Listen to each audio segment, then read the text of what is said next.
introduzimos a segunda Maria, que foi Maria de Magdala, Magdala, a cidade em que vivia esta Maria, que aprendeu a ler desde criança com seu pai, um grande comerciante da época, um grande comerciante de navios, um grande comerciante de sementes, grãos, diante de transportes realizados à época, entre cidades próximas, e já teve a grandiosidade, esta grande mestra, a fim das vestes de Jesus, conhecendo-o durante a caravana em que passava por Magdala, a caravana enquanto ainda estava em seus aprendizados, em sua adolescência, diante do seu retorno para a sua terra originária, para próximo às suas terras que dariam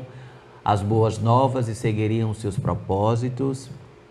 Então, Maria Madalena, Maria Magdala, grande força complementar da consciência crística, da consciência de Jesus, de Yeshua Sananda, ali estava desde a sua adolescência, reencontrando o seu complemento divino. A infância sempre muito bem orquestrada, orientada pelo seu pai, uma vez que a sua mãe desencarnou logo após o seu nascimento, e teve a sua criação realizada por seu pai. E então aprendeu todos os ofícios, inclusive a realizar cálculo, que naquela época, estamos falando de milhares de anos, e que cálculos, leitura não era colocado à disposição das mulheres, uma vez que eram compreendidas como objetos, como reprodutoras, como figurantes do contexto societário, não é? Estamos falando de uma sociedade altamente machista, em que somente aos homens eram dados oportunidades, não é? E então Maria de Magdala, Maria Madalena, recebe todo um diferencial, uma vez que em suas vestes espirituais já trazia uma grande e infinita potência de transformar todos aqueles que chegavam. Maria Madalena, ela inclusive foi uma das pioneiras diante do benzimento. Diante do benzimento, Maria Madalena, desde criança, adolescente, era procurada pela população circunvizinha para, com um pequeno galho, empreender o seu trabalho de benzimento, o seu trabalho de forma espontânea, mas diante da sua robusteza espiritual. E então, em sua casa, por muitas vezes, era procurada por tantas e tantas pessoas que precisavam de um amparo espiritual, sem assim ser dito desta forma, mas que estavam possuídos, que estavam em vestes de embusteiros. Maria Madalena, desde jovem, já empreendia alguns trabalhos espirituais, dando prova de que ali não era somente um espírito encarnado, mas um espírito de uma magnitude estelar e consciencial infinita, que estava em tarefa espiritual, que não estava para purgar quaisquer laços oriundos do seu passado, mas estava a diligenciar trabalhos diante de uma ordem espiritual. Como era de costume, as famílias conversavam e empreendiam os casamentos, empreendiam arranjados, não é? Empreendia os casamentos arranjados, não é? Então Maria é direcionada a um pretendente que passaria a ser o seu marido, o seu esposo, e assim mal sabia que ali estava uma grande prova da matéria, o seu marido.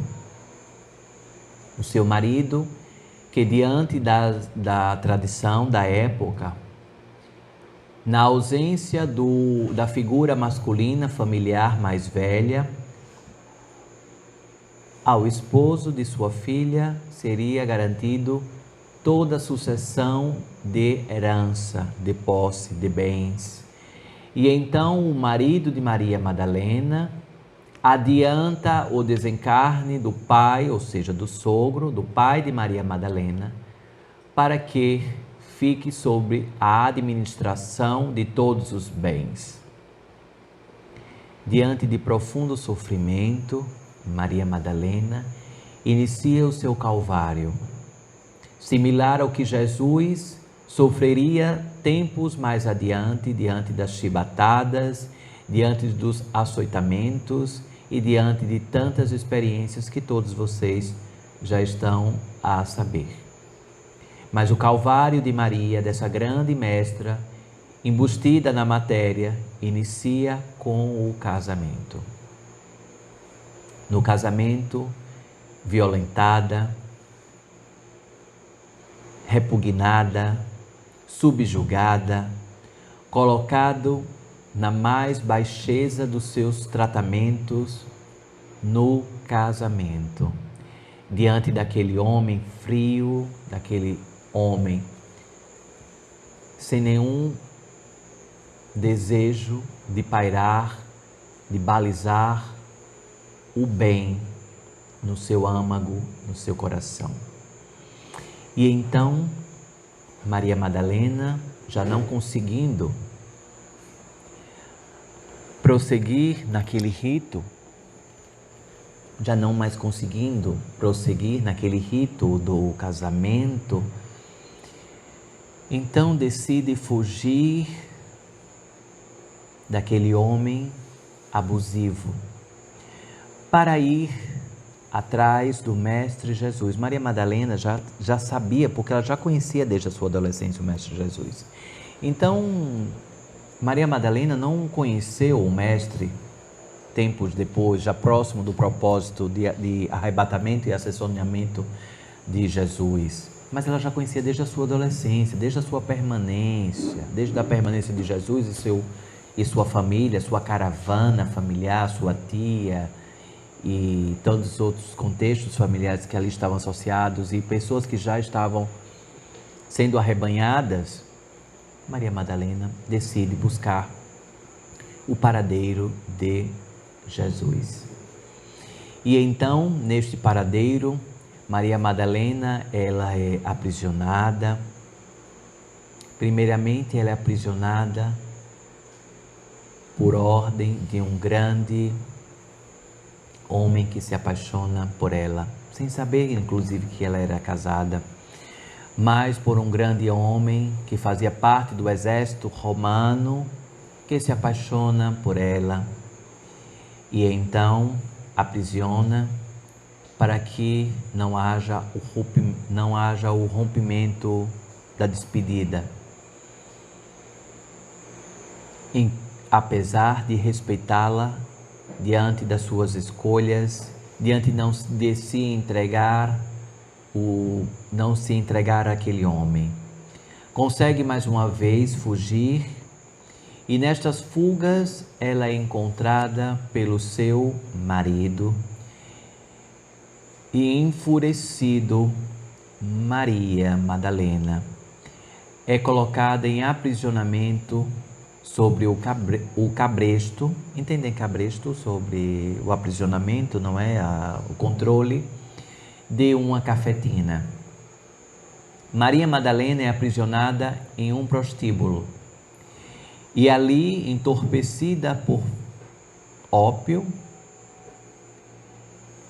ela começa a ser usada como se prostituta fosse,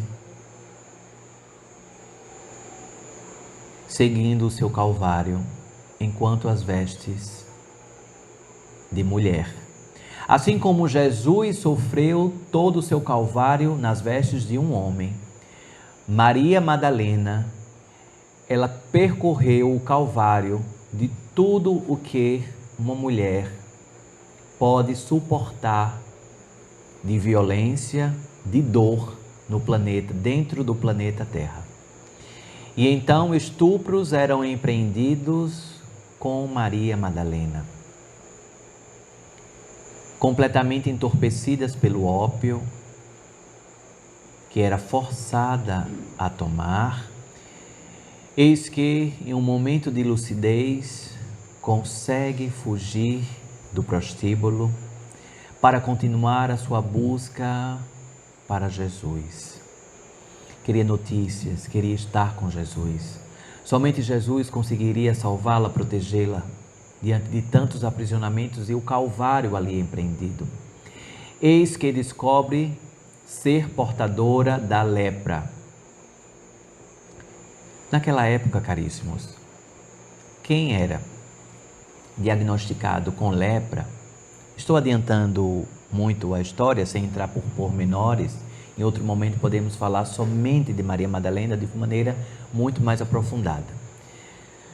Quem era diagnosticado com lepra era lançado imediatamente no Vale dos Leprosos, até a morte natural. Alguns deixavam carroças de mantimentos, água, mas ali os leprosos conviviam até os desencarnes de todos ali infectados.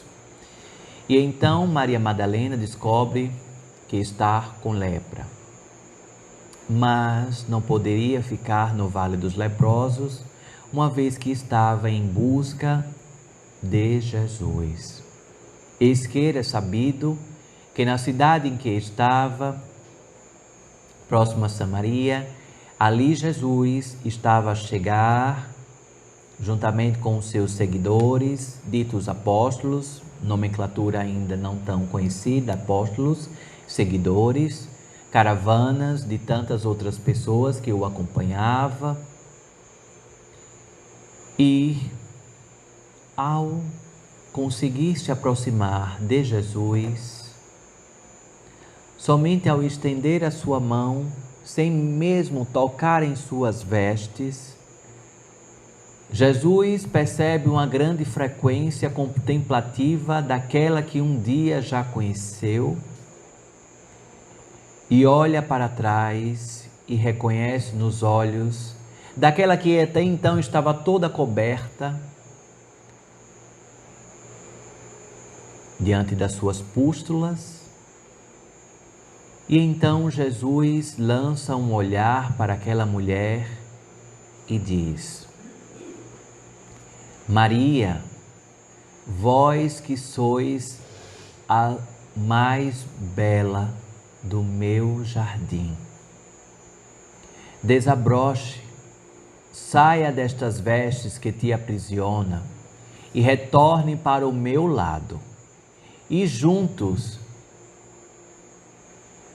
iremos empreender o reino que não é meu, que não é seu, mas que é o reino do meu Pai, da infinita consciência que rege tudo isso que está agora.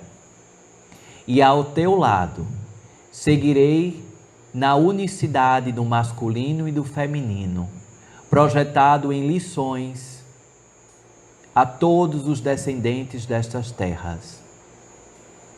Desabroche agora, Maria, e venha para o meu jardim. E então, ao se despir de tantos e tantos lenços, Maria Madalena já não tinha mais nenhuma pústula em seu corpo. E então Jesus estava próximo a um poço, pega um pouco de água e vai lavando os braços de Maria, o rosto de Maria, os pés de Maria, e beija os pés de Maria de Magdala, os pés de Maria Madalena. Caríssimos, vocês sabem o que é um homem beijar os pés de uma mulher naquela época? É uma quebra de paradigma total de uma sociedade que jamais permitiria aquilo. E então Jesus se curvou e beijou os pés de Maria de Magdala. E a partir de então, tudo que estava impregnado por meio de demônios que a perseguiam, foram desfeitos, laços foram quebrados, perseguições desordeiras foram desatadas. Todas as legiões de exércitos romanos, todas as legiões daqueles que estavam à procura de Maria Madalena, foram desviados pela grande força da reafirmação da sua consciência materializadas no planeta Terra, para que a partir daquele momento o seu calvário estivesse paralisado, a fim que desse suporte ao início do calvário do seu complemento divino, Jesus. E então, em uma fala, ainda diante do poço, diante daquela multidão, Jesus diz: a tu será acreditado uma estrela, e a humanidade há de chamar de Maria, assim como ainda de mais 2 Marias, e irão compor o cinturão de uma grande constelação, e chamarão tal conjunto de estrelas como as 3 Marias, e a do meio será acreditada por infinito a vós. E então Maria segue junto com a caravana de Jesus, de Yeshua, de Sananda, e passa ao lado dele por todo o percurso, que todos vocês já sabem, diante das provações do Calvário. É de forma equivocada dizer que Maria se envolveu de forma amorosa com Jesus, porque o amor que um sentia pelo outro era um amor ágape. Sim, eles se envolveram amorosamente, mas dentro de um infinito amor, um amor incondicional, um amor ágape. Um amor que o planeta Terra ainda precisa conhecer, um amor que o planeta Terra está a querer edificar diante de quinta consciência, de quinta dimensão, de nova terra. É um amor ágape, é um amor que não existem explicações lógicas, é um amor infinito, é um amor de reencontro de complementos divinos, é um amor puro, é um amor sem interesses, era o amor ágape. E então Maria Madalena passou a ser a apóstola dos apóstolos. Existiam os apóstolos e ela era denominada apóstola dos apóstolos. Até que, depois da morte, ou como vocês queiram dizer, do arrebatamento de Jesus, posterior, ela segue juntamente com José de Arimateia para diligenciar o Santo Graal, onde seriam colocados os fragmentos do Santo Graal, assim como liderar o primeiro recrutamento dos soldados que guardariam aquele objeto divino. Eis que, caríssimo, só para concluirmos esta história que é muito longa, gosto bastante de falar, né? Se deixarmos, iremos até vocês dormirem de tanto ouvir eu falar, não é? Só para complementar essa parte finalizadora, não sei se vocês estão gostando da história, está tudo bem? Eis que no século IV do calendário de vocês, ou seja, há um pouco mais de 300 anos depois de Cristo, como vocês delimitam o calendário, eis que Constantino reúne vários conselhos para edificar o que seria o grande livro sagrado que a humanidade conheceria como diretriz do cristianismo, reunindo diversos outros livros, reunindo diversos outros tipos de escritas até então ali catalogadas, e diante desse concílio de Constantino é colocado naquelas páginas daquele livro sagrado, a história de Jesus. Mas vocês percebem que o Evangelho de Maria Madalena não consta. Tem o Evangelho de Mateus, de João. Mas onde está o Evangelho de Maria Madalena? Maria Madalena escreveu um Evangelho, narrando e descrevendo pormenores, mínimos detalhes, a sua trajetória, principalmente ao lado do Mestre Yeshua, ao lado de Jesus. Apócrifos,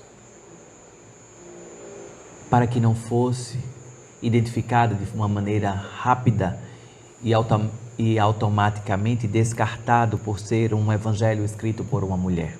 E aí percebam que não foi utilizado nenhum evangelho feminino nos livros sagrados conhecidos. Os evangelhos femininos foram descartados, assim como, diante de um outro concílio, foi determinado imediatamente a retirada de Maria de todos os escritos sagrados, para dar somente importância a Jesus, repugnando toda e qualquer participação feminina da sua construção divina. Maria Madalena excluída e a Mestra Maria excluída, assim como a avó de Jesus, Ana, também excluída de todos os mistérios e construções de Yeshua, de Sananda. Percebem, caríssimos? Não sei se vocês já tinham pensado nisso, que não existem falas direcionadas a tais mulheres. Mas que bom que existem muitos escritos diligenciados já neste planeta, escritos de responsabilidade que cada vez mais estão sendo colocados a público, para que cada um também vá construindo as suas verdades, passando pelo filtro do bom senso, passando pelo filtro da autenticidade. Então, de maneira resumida, esta é a segunda estrela que compõe o ordenamento das três Marias. Assim seja, não é? Assim seja.